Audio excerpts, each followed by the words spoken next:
નર્મદેહર મણિનાગેશ્વરથી આગળ વધતા આપ વચ્ચે જે ખંડેર આવે છે એ ખંડેર તરફ ન જતા હવે આપણે નવા રોડ માર્ગે જવાનું છે. જૂનો રસ્તો હવે બંધ કરી દેવામાં આવેલ છે.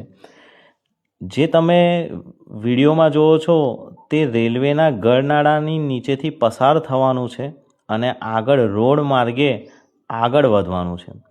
નવા રોડ માર્ગે આગળ વધતા પરિક્રમાવાસીઓને જૂના રૂટ અને નવા રૂટ વચ્ચે 300થી 400 મીટરનું વધારે ચાલવાનું થશે. અને આ એક રેલવે ગરનાળું આવ્યું એવું બીજું રેલવે ગરનાળું આગળ આવશે.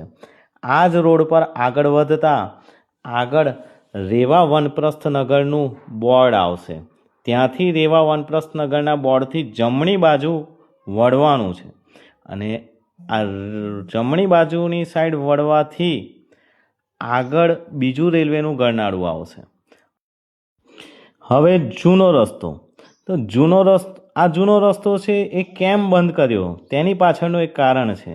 આ જૂના રસ્તાની બાજુમાં રેલવે લાઇન જાય છે અને આપ જે જોઈ રહ્યા છો એ રસ્તો રેલવેની જગ્યામાં આવતો હોવાથી રેલવે વાળાએ આ રસ્તો બંધ કરી દીધેલ છે, કોર્ડન કરી દીધેલ છે.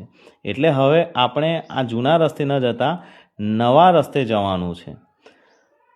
નર્મદેહર જિંદગીભર, નર્મદેહર સંકટહર.